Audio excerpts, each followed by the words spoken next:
মুসলমান কখনো মানতে পারে না, পারে না, পারে না।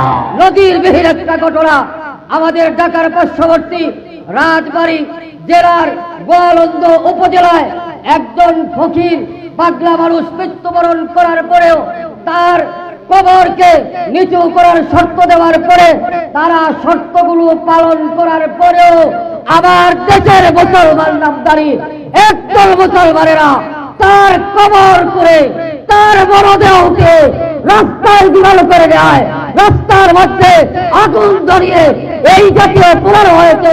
মুসলমান কখনো মানতে পারে না, পারে না, পারে না। আমরা ঈদে মিলাদুন্নবী পালন করি, এটা মীমাংসিত বিষয়। এটা নিয়ে আমাদের আর কোনো বলার, কোনো যুক্তি তর্ক দেওয়ার কোনো আর প্রয়োজন নাই।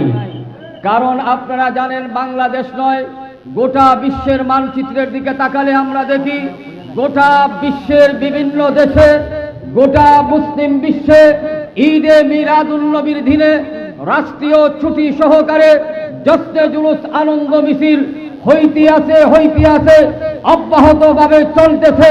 বিদায় ঈদে মিলাদুন্নবীর জশ্নে জুলুসের ব্যাপারে এদেশে নয়, বিশ্বে কাহারও কোনো আপত্তি থাকার কথা নয়।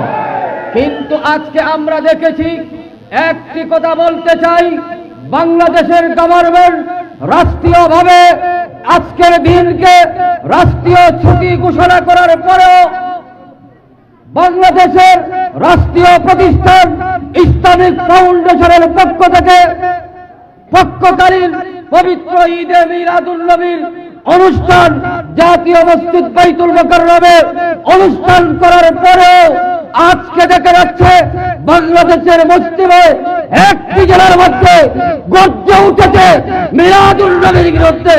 মিলাদুন্নবীর জশ্নে জুলুস করা যাবে না।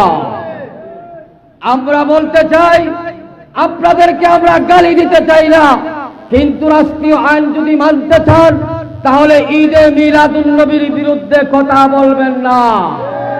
আমরা আরেকটি কথা বলতে চাই, কথাটা এসে গেছে, বাংলাদেশ আজকে এমন একটি অরাজকতা বিরাজ করতেছে, আফসোস দুঃখের বিষয়, নদীর বিহীন একটা ঘটনা আমাদের ঢাকার পার্শ্ববর্তী রাজবাড়ী জেলার গোয়ালন্দ উপজেলায় একজন ফকির পাগলা মানুষ মৃত্যুবরণ করার পরেও তার কবরকে নিচু করার শর্ত দেওয়ার পরে তারা শর্তগুলো পালন করার পরেও আবার দেশের মুসলমান নামধারী একদল মুসলমানেরা তার কবর